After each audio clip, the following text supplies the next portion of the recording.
हैदर पंचोता साहब, जो आज मौलाना गफूर हैदरी ने स्टेटमेंट दिया है, उन्होंने कहा पीटीआई से इत्तेहाद तब होगा जब पीटीआई संजीदा होगी और जब पीटीआई की जेल से बाहर मौजूद क़यादत को इख्तियारात मिलेंगे। सो तमाम मामला आके आपकी क़यादत पर ही आ जाता है। फवाद चौधरी तो चले, आप लोग वैसे ही उनसे नाराज़ हैं, अब मलिक साहब भी यही कह रहे हैं, खुद आपकी पार्टी के भी कुछ लोग यही कहते हैं कि हम एक क़यादत से मसला है इस वक्त। बहुत शुक्रिया फरिया, आपने मौका दिया। देखें, कल खान साहब से हमारी मुलाकात हुई। मुलाकात में 8-9 वकला मौजूद थे। राय साहब ने उनसे बात की खान साहब से, और खान साहब का मौक़िफ़ जो है वो मौलाना साहब की जो जमात है उनके हवाले से वो मैसेज जो है वो उन्होंने दिया।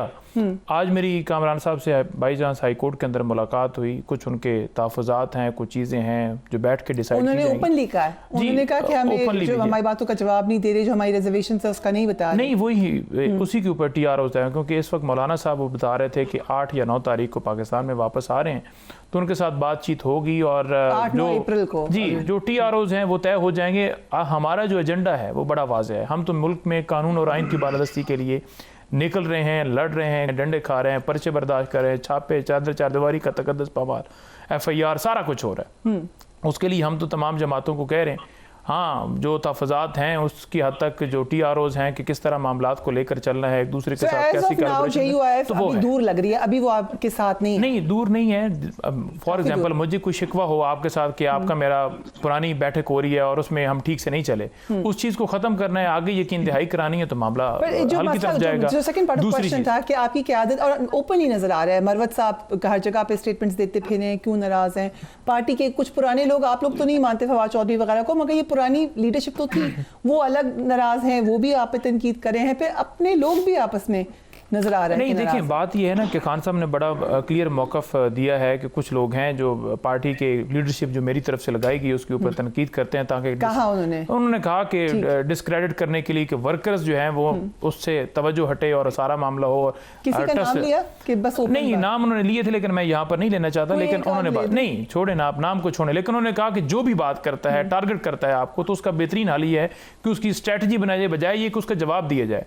फॉर एग्जाम्पल मुलाकात है, मुलाकातों पर पाबंदी है या कोई और ऐसी चीज़ होती है, कोई सज़ा होती है, तो हमारी इस तरह से स्ट्रैटेजी है कि वर्कर्स को लगे कि वाकई मौसर तरीके से हो रहा है, यानी एक्टिविटीज़ तो हो रही हैं, एहतजाज भी हो रहे हैं। क्या हो रहा है, सॉरी, अभी हो रहा है कि आपके आधे लोग शोर मचाते हैं कि अफ्तारी नहीं मिल रही है या हालात ख़राब है, फिर आके अलीमा खान साहबा कहती हैं ये गलत बात कर रहे हैं, आपने क्यों रिपोर्ट किया, आप ही के लोग कह रहे होते हैं। नहीं देखें, बात यह है ना कि मामला ये है कि जो जेल तक रसाई है, जेल तक रसाई की हद तक बात कीजिए, जो मिल के आते हैं डेफिनेटली वो एग्जैक्ट बताते हैं।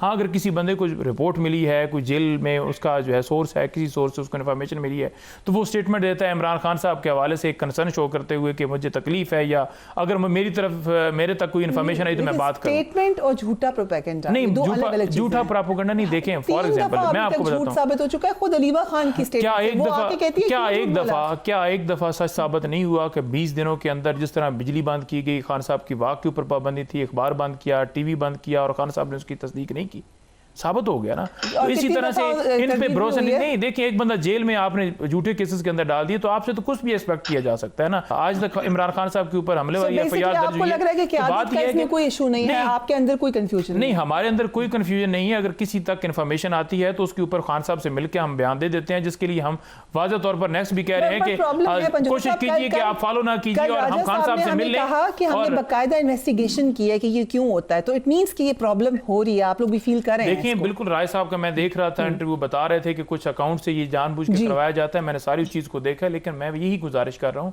कि इसके ऊपर हमने अपनी जो स्ट्रेटजी बनाई है उसके हवाले से उन्होंने बता भी दिया है, लेकिन किसी को अगर इन्फॉर्मेशन मिलती है तो वो एक अच्छी नीयत के अंदर करता है, जो भी उसका मकसद है, या किसी तरफ से अगर भिजवाई जाती है कि एक प्रोपेगेंडा किए जाए, इस चीज़ को ख़त्म करने का हल यही है कि उन्होंने तर्जुमान अपना मुकर्रर किया है कि वो इन्फॉर्मेशन देगा या फैमिली के जरिए हेल्थ के हवाले से सारी चीज़ें। अब इन्होंने कहा जी किरदार खुशी को हटा दिया, क्यों नाराजगी थी उनसे? देखें, फैसल चौधरी खान साहब चाहते थे कि जो प्रोफेशनल वकील है ना जी, उसमें यानी कि पॉलिटिकल बंदा ना हो, जिसकी सिर्फ टास्क ये हो कि जेल के हवाले से तमाम अमूर के ऊपर, मुलाकातों के ऊपर, सारी चीज़ों के ऊपर वो फोकस करे, रात दिन जितनी भी पटिशन करनी है, तो उनका एक था कि एक स्पेसिफिक एक लॉयर कर दिया जाए। तो इसलिए उन्होंने जो है वो उनसे जिम्मेदारी लेकर एक वकील को, उसने, हालांकि पार्टी के अंदर राय साहब वकील हैं, बाकी वकील हैं, मैं खड़ा था, शेख साहब थे, बाकी थे, तो उन्होंने जो है जिम्मेदारी दी है। बाकी जो चीज़ की है ना इन्होंने किरदार खुशी के हवाले से, देखें किरदार खुशी, मरियम नवाज, और आप पूरा आप देख लें उठा के किस तरह जो है वो मोहतरमा बेनज़ीर भुट्टो साहबा की तस्वीरें जो है वो जहाज से फेंकते रहे और नून लीग और पीपल्स पार्टी के ऊपर क्या क्या मामला आपस में चलते रहे और फिर आज बैठे हैं ना। बट बुशरा लेकिन बीबी उनके ने इंटरेस्ट पॉइंट नहीं किया था यहाँ किसी पर को। एजेंडा है रूल ऑफ लॉ। किसी ने को बुशरा बीबी ने पॉइंट आउट नहीं किया कि आप सियासी आदमी हैं, आप गलत बात कर रहे हैं। किस हवाले से जी? किसी को उन्होंने पॉइंट किया, पिन पॉइंट किया, खबर आई कि उन्होंने कहा कि इनको हटाएं। इनको हटाएं? जी। किसको? चौधरी साहब को। नहीं, देखिए उन्होंने कहा ना कि मैं इंडिपेंडेंट जो है लॉयर्स के हवाले से तजवीज़ करती हूँ और उसके ऊपर उन्होंने कहा इधर उन्होंने भी कहा specifically pointed at Faisal Chaudhary. नहीं, देखें जो फैसले करते हैं ना पार्टी के हवाले से या कोई भी लिटिगेशन के हवाले से, खान साहब ही फैसले करते हैं या उन टीम से मशावरत करके। बट वो सियासी आदमी कैसे हैं? उनके भाई कहते हैं वो पीटीआई में ही नहीं है। कौन जी? फैसल चौधरी। वो तो सियासी आदमी नहीं है। नहीं, देखें पीटीआई के अंदर हैं या नहीं है इसके ऊपर तो मैं ऐसी स्टेटमेंट नहीं देना चाहता, लेकिन जो केसेस की हद तक बात है उन्होंने नए वकील को कहा कि इंडिपेंडेंट। सो आप वो नहीं करे फैसल चौधरी साहब? नहीं, वो नहीं उसमें। ठीक है, सो कोई मसला होगा ही तो ऐसे हुआ है, but will discuss it later. अब अली गौहर बलोच साहब क्या कहें, ये कौन सी हम उस वक्त में रह रहे हैं जब आपके अभी तक मैं सुन रही हूँ कि काबीना में तोसी हुई है, मगर कोई मामले खुसूसी या कोई ऑफर अगर हुई है तो बता दें, लेकिन परवेज खटक साहब को हो गई है, तो ये कौन सा ज़माना है? बिस्मिल्लाहिर्रहमानिर्रहीम। ज़ाहिर है इत्तेहादी हुकूमत है और इसमें मुख्तलिफ पॉलिटिकल पार्टीज हैं, कोई अकेली PMLN की हुकूमत नहीं है। फिर भी जाहिर है कि जितनी स्पेस ये वैसे मुझे आज नई खबर आई है कि परवेज खटक आपके इत्तेहादी है। नहीं, परवेज खटक साहब ने PTI से इख्तलाफ किया और तो जो इख्तलाफ करेगा सब आपके इत्तेहादी हैं, ये तो बड़ी वाइड रेंज हो गई। देखिए उनको फ्रैंकली स्पीकिंग PMLN के प्लेटफॉर्म से तो ओहदा नहीं मिला, लेकिन जाहिर है कि उन्होंने अपनी एक पार्टी बनाई और PTI के वो अगेंस्ट थे। जाहिर है कि वो फिर मतलब है कि जो पार्टीज ऑपोजिशन में है वो ऑपोजिशन की पार्टी के साथ तो नहीं खड़े हुए। नहीं, लेकिन अगर वो इत्तेहादी है तो इख्तियार वली उनके खिलाफ इलेक्शन क्यों लड़ रहे थे? उनको बताना था कि मेरा इत्तेहादी है भाई, इसके खिलाफ इलेक्शन ही लड़ो। नहीं, मेरे हल्के में हुमायूं अख्तर साहब ने इलेक्शन कॉन्टेस्ट किया, चौथे नंबर पर आए हैं और आपके सामने है कि उनके भाई बने हैं मामले खसूसी, तो मुझे भी कोई इतराज नहीं है।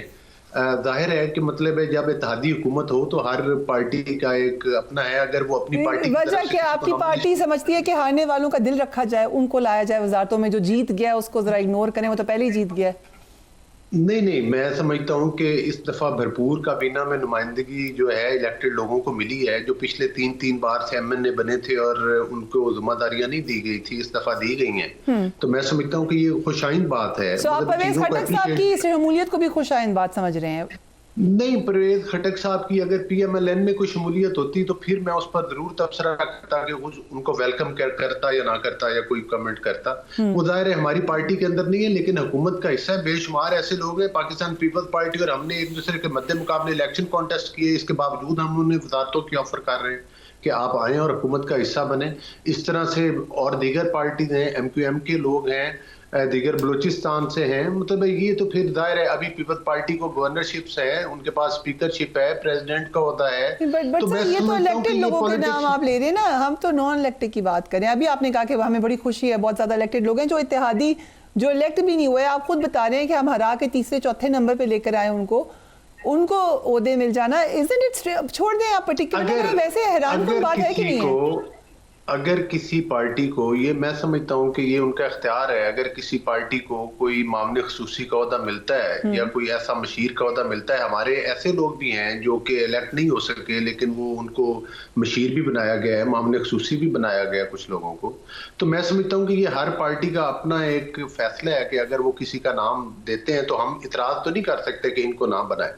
ये तो एक इखलाकी तौर पर इत्तेहादी हुकूमत है, ये कोई PMLN की तो ठीक है, बड़ा आपने अच्छी बात की है। बट फिर आज हम ये कह दें बवांगे दोहल के BRT पेशावर में कोई करप्शन नहीं की थी परवेज खटक ने? नहीं, बिल्कुल BRT पेशावर में करप्शन हुई, PTI के दौर के अंदर हुई। और आपको वो भी वक्त याद होगा कौन चीफ मिनिस्टर था?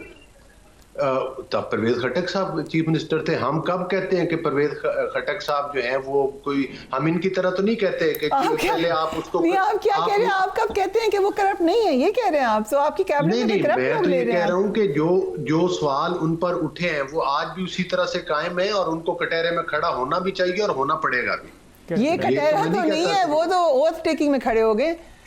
वो ठीक है, वो उनकी अपनी किस्मत है कि उनको एक दोबारा चांस मिला है।